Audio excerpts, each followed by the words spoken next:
Everyone wants to get lean, but most people fail over and over. Not because it's impossible, but because fitness influencers are overcomplicating it. You've probably tried starving yourself, endless cardio, and complicated diets, and nothing worked.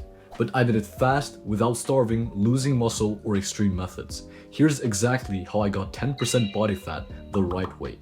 So when I started, I had one goal: get to 10% body fat as fast as possible. So I made 3 rules. Keep my muscle, avoid burning out, and stay consistent.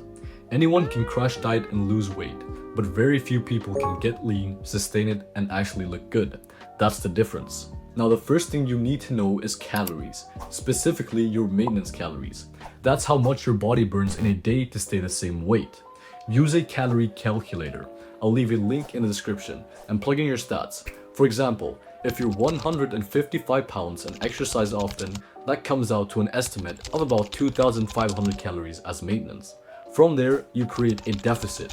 The sweet spot is to lose about 1% of your body weight per week.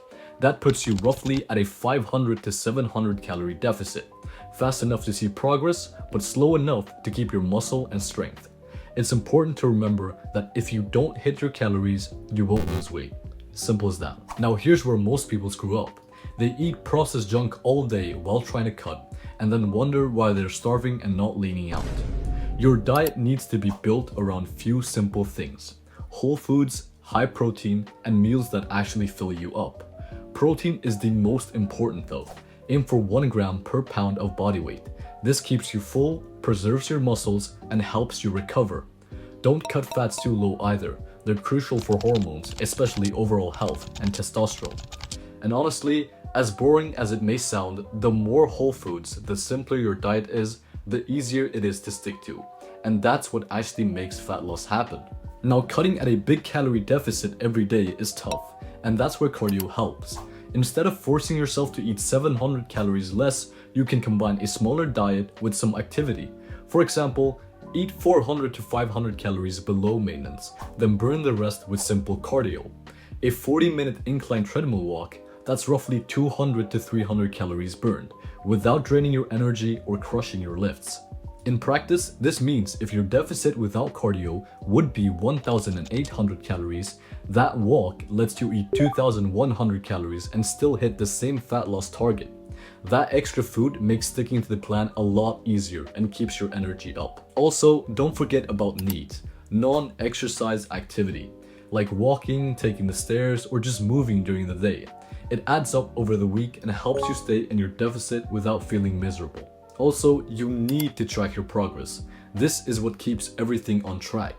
Weigh yourself daily, but don't stress over day-to-day fluctuations. What matters is your weekly average, or you losing 1% of your body weight per week. From there, you adjust based on the results. If you're losing weight too slow, you either lower calories or add a bit more cardio. If you're losing weight too fast, you pull back slightly and avoid losing muscle. This is how you stay in control. Not guessing, not hoping, just adjusting on what's actually happening. And you essentially keep adjusting until you're satisfied with your body weight and your new body fat percentage. Training is what keeps you from looking skinny fat. The biggest mistake people make when cutting is completely changing their workouts. More reps, lighter weight, all that toning stuff. That's exactly how you lose muscle.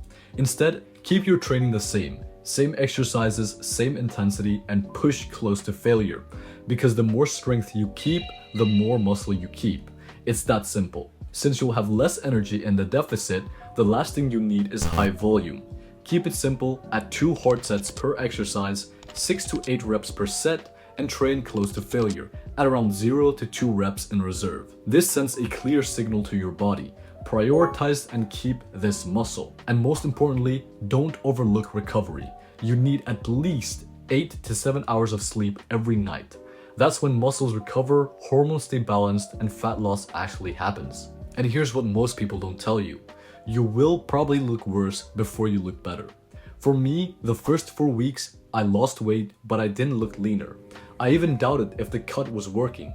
Then around week 5, everything changed. Suddenly, I was getting leaner, sharper, and each week after that, I looked better and better. And finally, on week 10, I achieved 10% body fat. Most people quit right before this turning point. Don't be that person. you have to trust the process. So if you take anything from this video, it's this. Be in a calorie deficit, eat high protein whole foods, train hard and keep your strength. Track your progress and adjust accordingly. And finally, be patient and stay consistent. No extremes, no shortcuts, just a solid plan and the discipline to stick to it. Do this and getting 10% body fat isn't complicated. It's just a matter of time. If you want more simple videos like this, straight to the point on building an aesthetic physique without all the fitness industry nonsense, subscribe. Thank you for watching, and I'll see you in the next one.